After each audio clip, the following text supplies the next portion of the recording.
What is going on, guys, and welcome back to another episode of Rapflex Radio and the continuation of the 5 Fear series. We're diving into the fear of success today. And now we're sort of in the upper echelon of fears. And this is where I'm really excited to dive in because I don't think a lot of people talk about this from sort of the specific standpoint of which I will.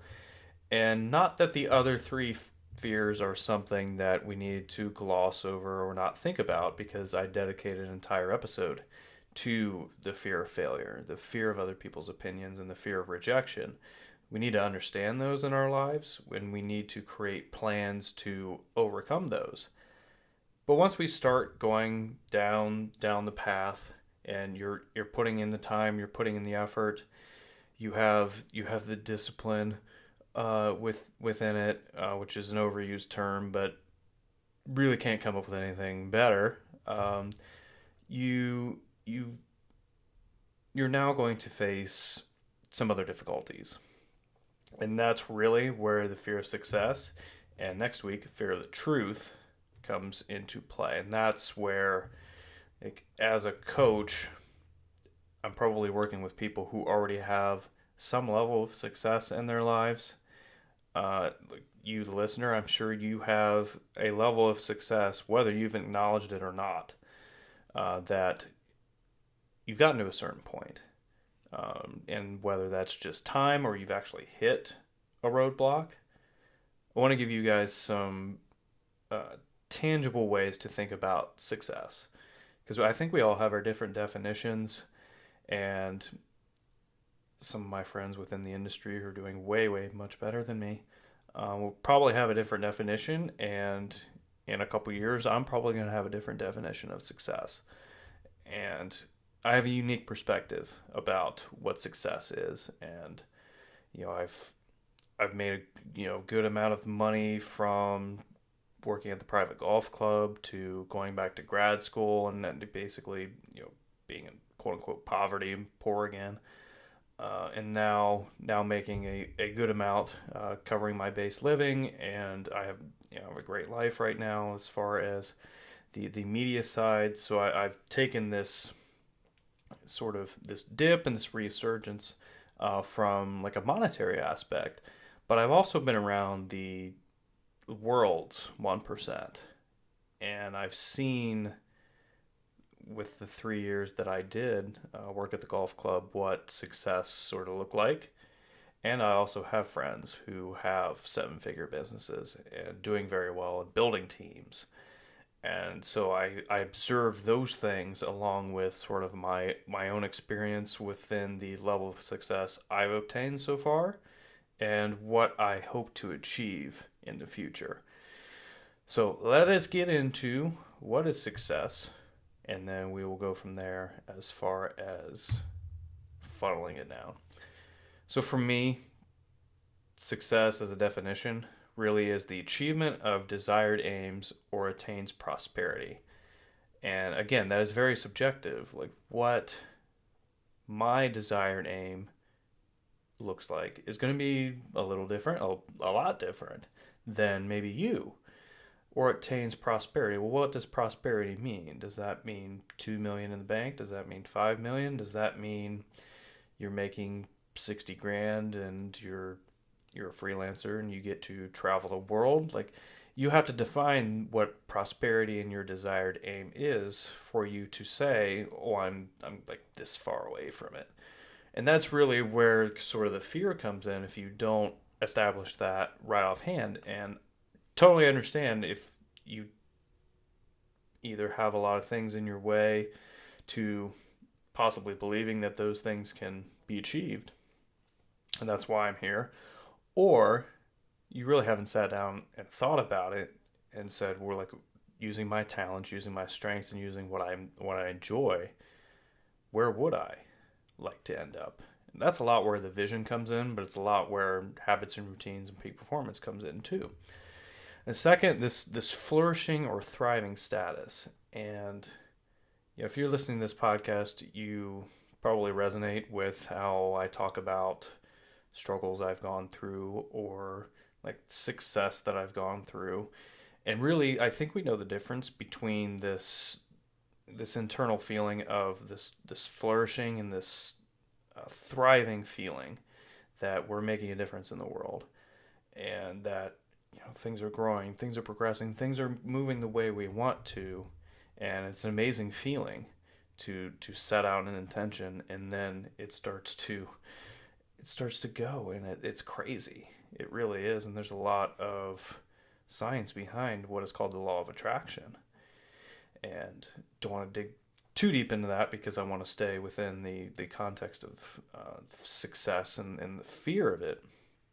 But really, we know the difference between like this flourishing feeling and this sort of depraved feeling, if you know what I mean. Just something's either empty or missing.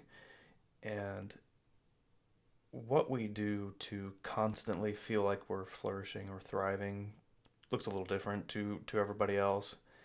But as long as we're on that track, and totally understand being taken off that track, especially this year. Holy shit, right? But hopefully, this episode will get you sort of thinking like, what would that flourishing and thriving status, what would that look like consistently? And what would I need to do to feel that consistently? And this can apply to any categories, whether that is money, whether that is body, whether that is your business, your career, whether that's your relationships. The question you're asking yourself is, am I capable of thriving on the next level of that ladder? Money wise, am I able to take, my gross income from say 6 to 10K, from 10K to 20? Am I able to build a 6 to 7 figure income? As an athlete, am I able to take my rookie contract and then get that second contract? I'm talking about football or basketball. Body, like we've reached a certain point. And again, these are all examples. You guys probably know this, the newbie gains, where you can recomposition your body to a point where you're simultaneously losing fat and building muscle. Once you get some level of training level behind you and a lot of years of experience, you can no longer do that, and it's super frustrating. So you kind of have to pick, like, am I going to build some muscle and gain a little fat, or am I trying to cut and subsequently I'm going to lose a little fat? So being okay with those things and understanding the end goal is super important. Business and career, and this is huge, whether you're an athlete or an online coach, to grow your company, you're going to have to become a leader. Now, you've already led yourself and you've probably gotten to a certain place, but now you're going to have to lead other people if you want to take the next step. If you want to, say, take a step back away from the, pressing the keys down and doing the programming and doing all the other like nitty gritty things, and taking that off your plate to now delegate and automate some things and to be a leader within the company internally.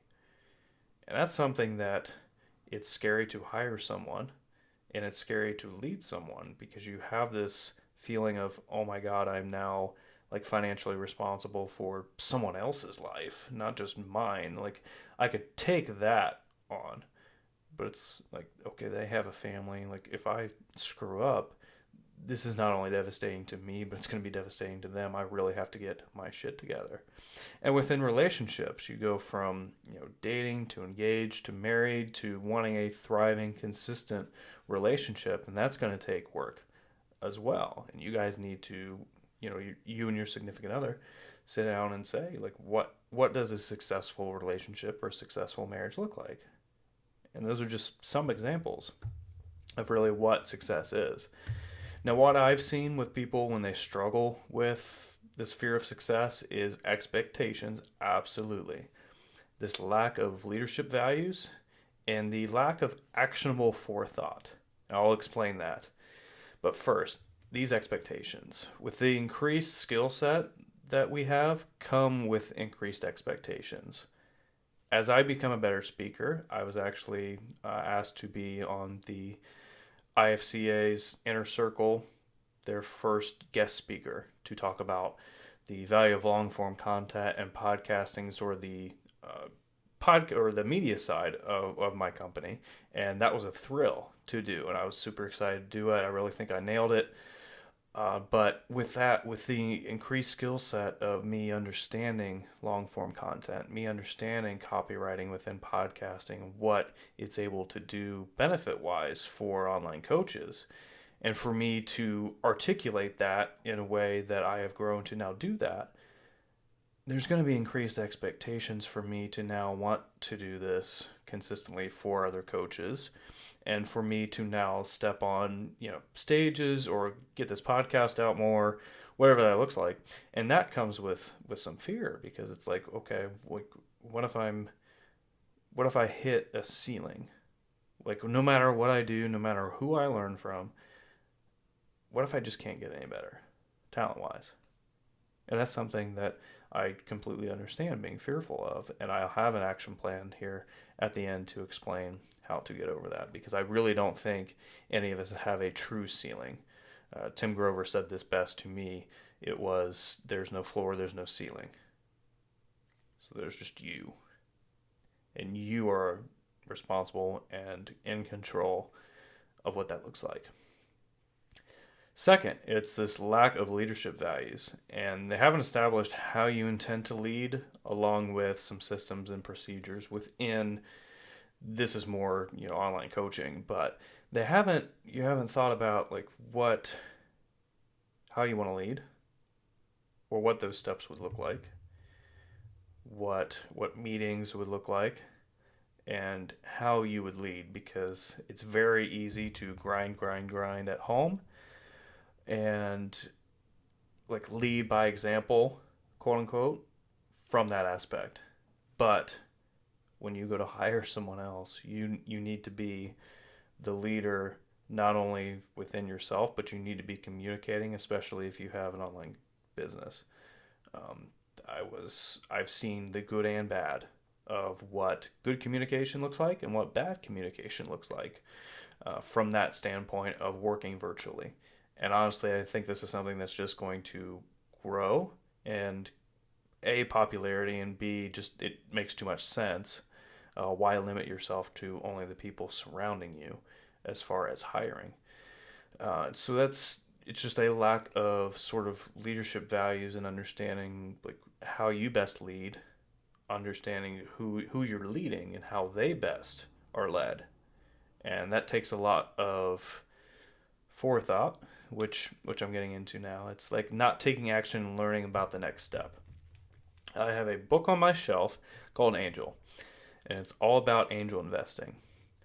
I have no ungodly reason to be reading that book right now, but sometimes I do pick it up and read a chapter, because I'm always thinking like, what's the next step? And it's just an hour out of my week to really put in and say, okay, like 5-10 years from now, and when can actually be a reality, like I'm future pacing myself a little bit, and I'm taking action and learning about like what's the next step.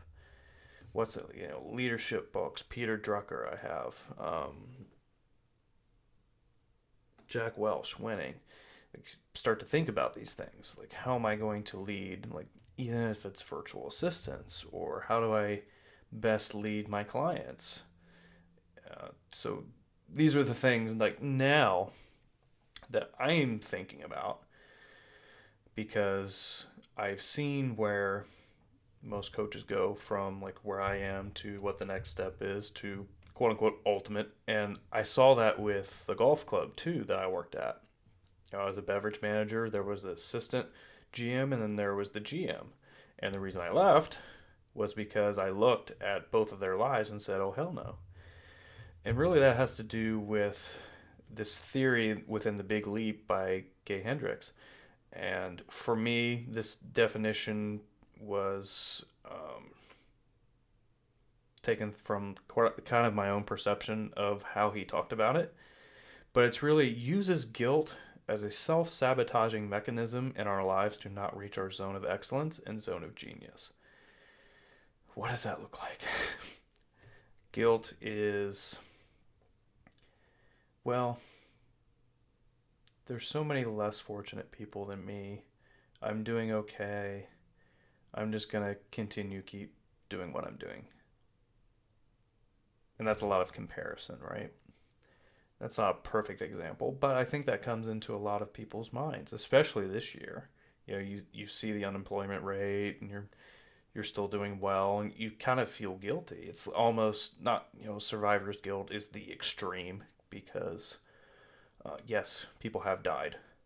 Um, and that's maybe a little bit of it, but like that wall of guilt, whether that is like I don't want to make more money than my parents, or I don't want to outshine, or there's so many things that guilt can play a role in that we then have some sort of self-sabotaging, either we're not doing something or we go out and do something incredibly stupid to in like a different area of our lives to take us back to what our bodies and our minds want, is this kind of homeostasis or this thermostat setting that is continuous.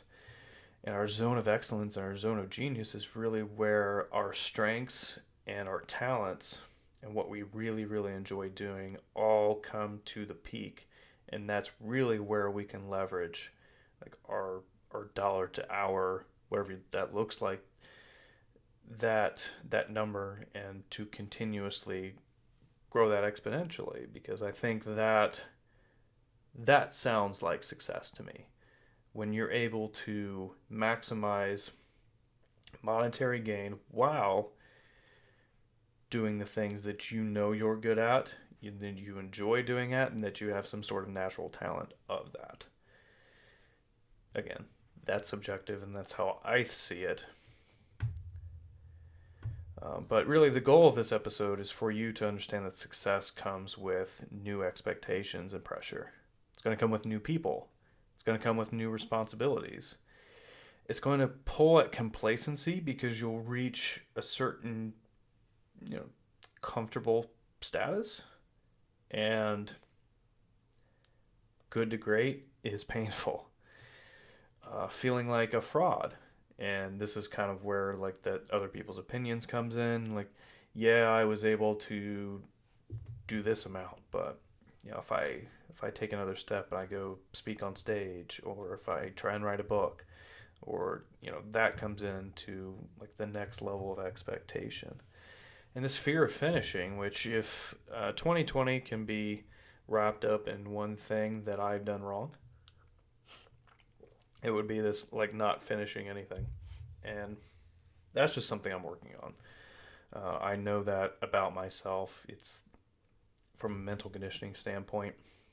If you go back all the way to that episode, which has been a year almost, I talked about mental strength, mental stamina, and mental agility. And I know that mental stamina is my weakest, like seeing things through to the end. And I have done some pretty good work on that this year. But again, I know it's my weakness, and I'm doing my best to mitigate the consequences of that. For my experience for this fear of success, it's interesting. And I'm sharing this because I hope you resonate with it too.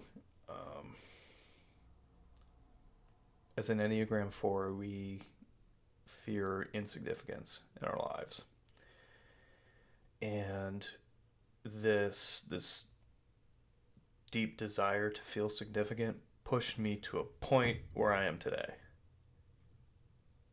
But I feel like it's not getting me any farther if I continue to use this way of thinking about it.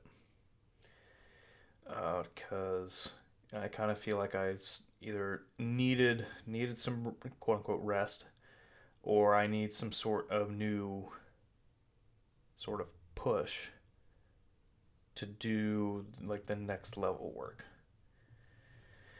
And I'm still sort of figuring out what that is.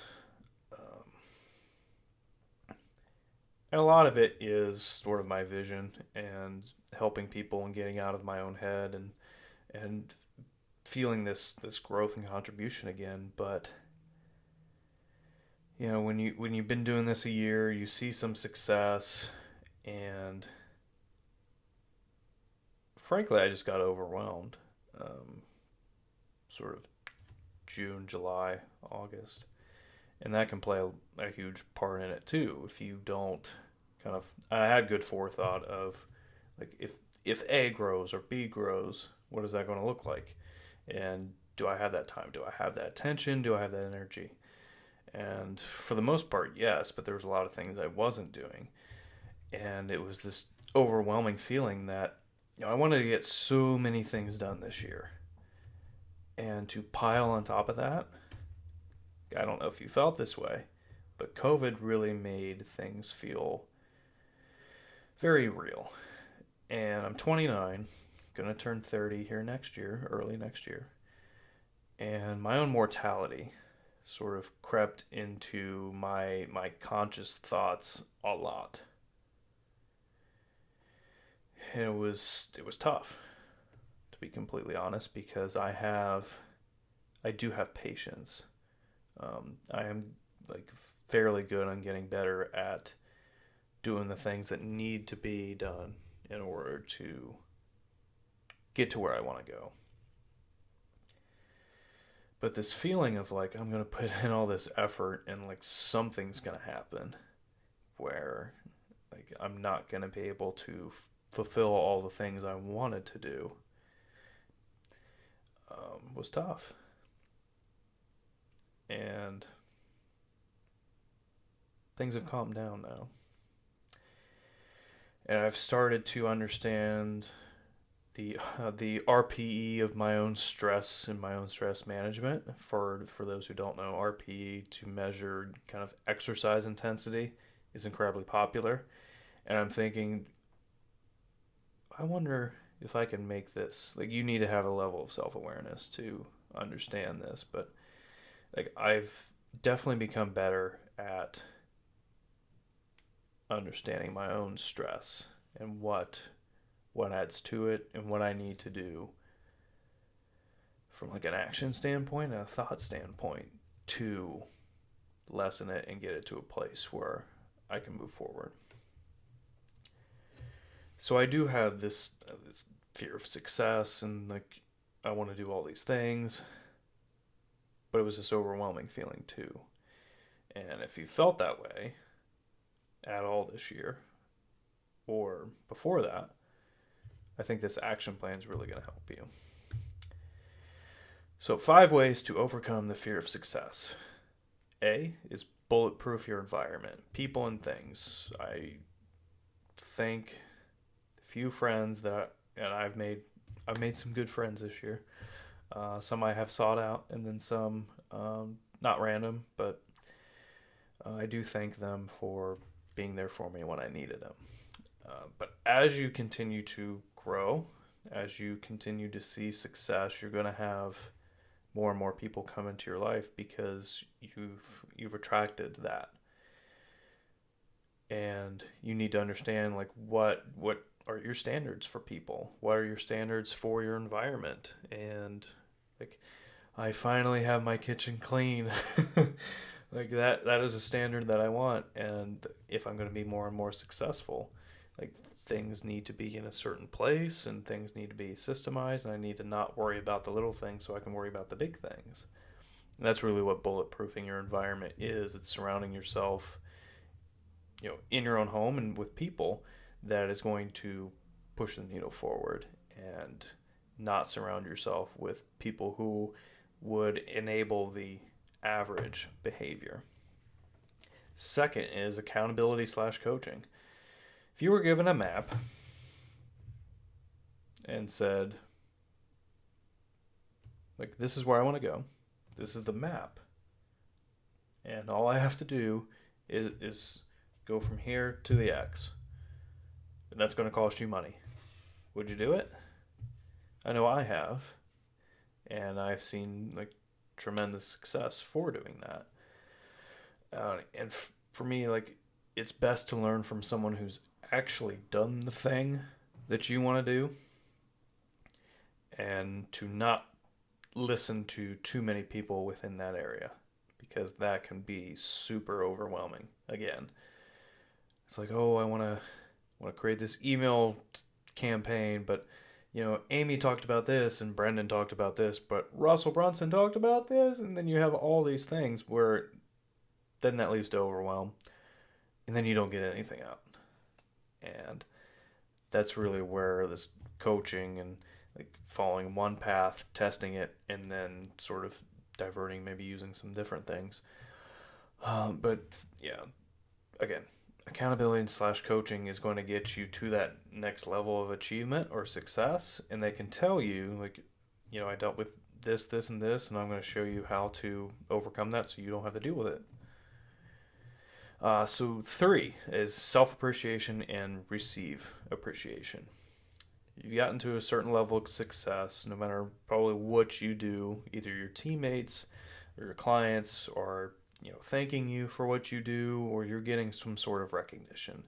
And I see this a lot, is some people don't take that appreciation in, and they kind of shove it off to the side. They're like, oh, well, I'm not making 10K a month or 20K a month, or I'll feel that level of appreciation when I'm helping like 100 people instead of like 5. And that will stunt your success if you're not able to appreciate what you have right now. 4th is anticipation and cost of this next level. Are you anticipating, like I was talking about with that angel investing book or leadership, are you anticipating like what the next step on the ladder is? And are you currently learning, either free or paid, from someone or something to understand that better, so that when you arrive to it, it's not so out of the blue or so scary? I see a lot of this. It's like, oh, I did this and I really didn't anticipate that, and things are going to take longer if you don't anticipate the things that could possibly be in your way.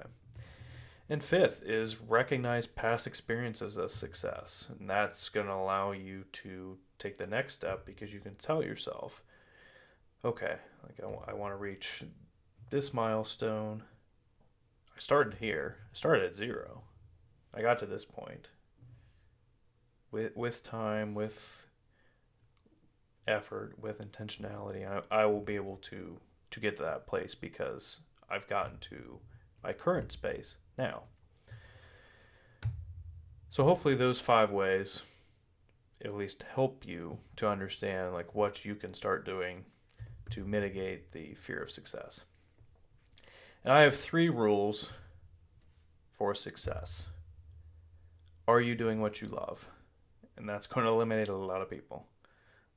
But if you're listening to this podcast, you probably have some level of love for what you do, because you resonate with my message. If you don't love what you're doing, take a step back and figure out, what would you enjoy doing? What would you love doing? And then come back to me. If you do enjoy what you're doing, if you do love what you're doing, do you have your base of living expenses covered and handle on debt? Hopefully 0 debt.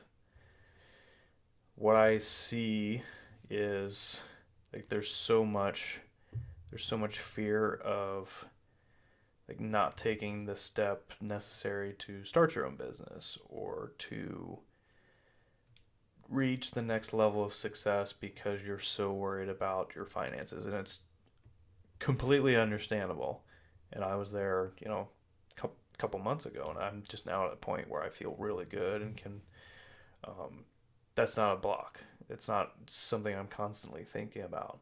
And I totally understand that feeling, especially if you have debt too. So my second rule of success is to have a handle on that debt, have a plan to pay that down, and for whatever you're doing that you love, to have at least your base of living expenses paid. And then third, do you have at least a rough plan for the future to have the life you desire? A rough plan would be anything from, I want to make this amount of money, to I work with clients to get a handle like on their perfect day and have them visualize that, and then on to a perfect week and then create their life and work categories, and then create their ultimate vision. And this is a lot of work, this is a lot of thinking, this is a lot of introspection. But the clearer plan you have of the future of the life you desire, the better you'll feel at each subsequent step of the process, because you have this clarity and control that you desire to have when you're chasing this very scary thing. So again, my 3 rules of success: are you doing what you love? Do you have your finances in order? And do you have a plan for the future? I think so few people have just these 3, that if you have these 3, you're way ahead of the game.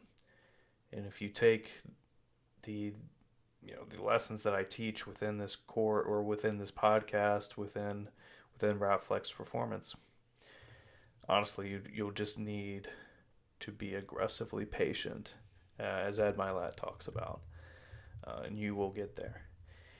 So this is the 4th of the 5 Fear series. I hope that gave you some insight of what fear of success, maybe you're not even conscious of it, maybe that brought some of it to the forefront in your mind. And I'm excited to dive into the fear of the truth, which is next week. And I'm going to be real with you, because that's how I roll. So again, if you enjoyed this, please share it with a friend who may need to hear it. A 5-star rating and review is always appreciated. Share this podcast with your friends, again, who might need to hear this. And until next week, and until next time, thank you so much for joining me, and I hope you have a great week.